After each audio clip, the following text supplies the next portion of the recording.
Demographically speaking, the country of Turkey is one of the most intriguing in the old world, being linguistically, ethnically, and culturally distinct from almost all of their neighbors. But they're a part of a larger ethno-cultural group known as the Turkic world, being united in their uses of the various Turkic languages and Turkic culture. However, there are vast differences between the terms Turkic and Turkish, and huge varieties among the Turkic peoples. Turkic peoples are unique as the dozens of Turkic ethnic groups are very phenotypically distinct, with there being Turkic peoples from North Asia, Central Asia, Russia, the Middle East, North Africa, and Europe. And these differences largely stem from the conquests and migration brought about by a slew of different empires, which we'll discuss in this video. As mentioned earlier, the Turkic peoples are defined as any ethnic group that natively speaks a Turkic language, a language family that has been hypothesized to be related to various others such as Mongolian or Uralic. The original Turkic homeland has been postulated to be in Northeast Asia, or Siberia as it's known now, and the Turkic peoples migrated southwest into Central Asia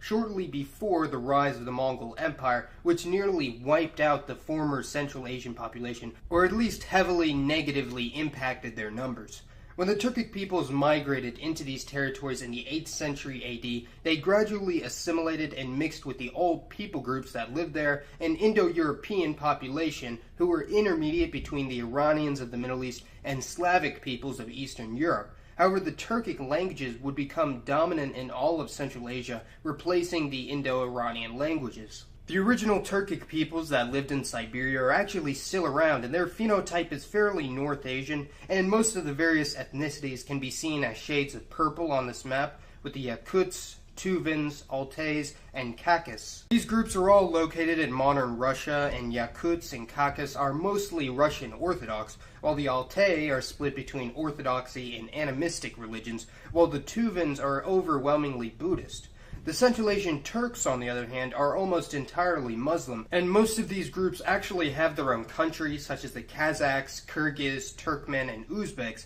although the Karakalpaks of Uzbekistan, Khorasani Turks of Iran, and Uyghur people of China do not have their own sovereign nations. Because they're a result of centuries of intermixing, these Turkic Central Asians are extremely heterogeneous when it comes to appearance, and all these groups are a combination of East Asian, European, and Middle Eastern DNA, causing some to look more Asian than anything, while others may have more European or Middle Eastern features. But on average, the genetic breakdown for Central Asian Turks is about 55% Eastern Eurasian and 45% Western Eurasian, meaning European and Middle Eastern. Now, the Bashkir, Chuvash, and Volga Tatar peoples of Russia are a bit different as they have much more Western Eurasian admixture than those from Central Asia, seeing their closer proximity to Europe and the Slavic peoples, and for this reason they're considerably more European in appearance rather than East Asian, yet some retain predominantly East Asian features such as the epicanthic fold, while others may be able to pass as Russian or other European. The Bashkirs and Tartars are also mostly Muslim, although with small atheist and Christian minorities, while the Chuvash are overwhelmingly Orthodox Christian and have a much greater Western Eurasian gene pool and generally identify more with Europeans than other Turkic peoples, despite speaking a Turkic language. The Nogay people are another phenotypically Central Asian Turkic group, mostly from the Caucasus region of Russia, being the successors of the Nogay Horde, which were the successors of the Golden Horde, which was one of the many successors of the Mongol Empire. Now, this brings us to the westernmost division, that being the many Turkic people groups of the Middle East, North Africa, and Europe, who are without a doubt the most numerous and possibly most influential in the modern era. But how did a language native to North Asia end up in Southeast Europe and Anatolia? The Oghuz Turks migrated from Central Asia around the 10th century AD and established the Seljuk Empire, spanning almost all of the northern Middle East. However, they were largely a dominant minority, with the initial number of Central Asian migrants being fairly small. As mentioned previously, as the Mongol Empire swept through Eurasia, slaughtering entire villages and burning cities to the ground, when they reached the relatively more densely populated regions of the Middle East, such as Persia, Anatolia, and Mesopotamia, the death toll was immense. However, the gene pool wasn't significantly altered. The Seljuk Turks assimilated the former natives of Anatolia, who were Indo-European speakers, in a process similar to the Central Asian Turks, however without the large-scale genetic shifts in the population. The Middle Eastern Turks are clearly far different in appearance than the Central Asian Turks, with various sources stating that Central Asian admixture on average is around 5 to 20%, meaning that Eastern Eurasian admixture among Turkish people is minimal when compared to Kazakhs or Uzbeks. The Middle Eastern Turkic people groups are almost all remnants of the former Ottoman Empire, which spanned a very large area including almost all of Southwest Asia, most of North Africa and the Balkans, and as such have huge degrees of admixture from the various native peoples that surround them.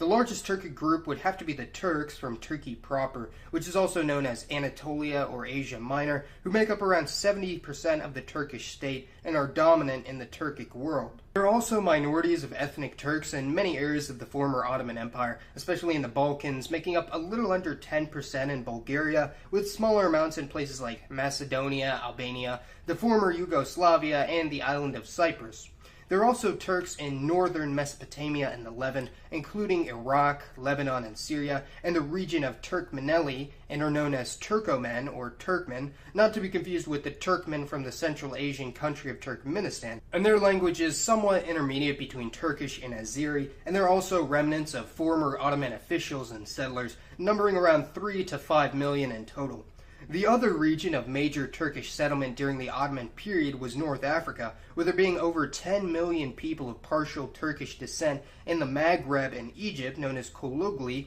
who are mostly a result of Ottoman Turks settling in the region and taking Arab or Berber wives, although the Kolugli mostly speak Arabic as opposed to a Turkish dialect or a separate Turkish language. Now, during the degradation of the Ottoman Empire in the late 19th and early 20th century, as the Balkans and Middle Eastern territories began to gain their independence, any and all Turkish culture was being enthusiastically purged from their societies.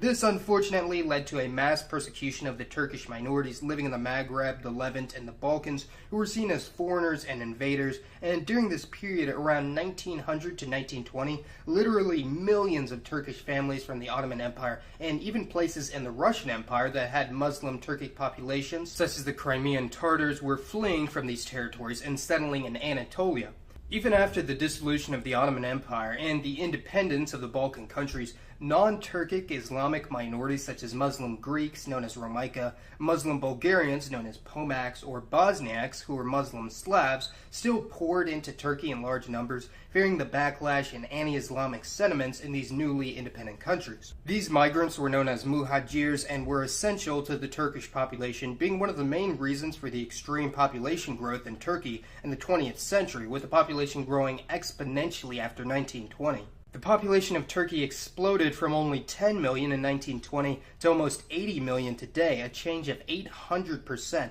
with the unusually high growth rates being contributed to the expatriation of ethnic Turks and other Muslims from the former Ottoman Empire, and exceptionally high birth rates, which you can see when compared to a country like Germany, whose population has remained fairly stagnant in the past 60 years, while Turkey's has skyrocketed during the same period, although birth rates have lost considerable momentum in recent times. There were also a large number of non-Turkic Muslim groups from the Caucasus migrating to Turkey, such as the Chechens, Abkhazians, Ossetians, Kabardin-Lays, and possibly the most significant of them all, the Circassians, who came from Circassia in southern Russia, where almost the entire population fled to Anatolia during the Russian conquest of the Caucasus in the late 1800s. It's estimated that around 10% of Turkey's population has some Caucasian descent from this wave of migrants, and at least 20% has ancestry from the Muhajirs from Southeast Europe and the rest of the former Ottoman Empire, which has significantly impacted the genetics of the modern Turkish people,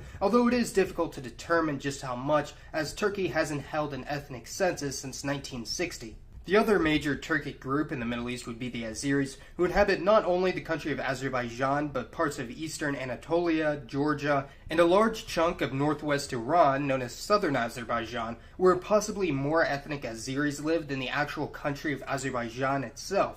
Azeris are heavily related to and closely connected to Turkish people, with Azeri and Turkish being partially mutually intelligible, although it's incredibly unlikely that they'd unite as a single country anytime soon.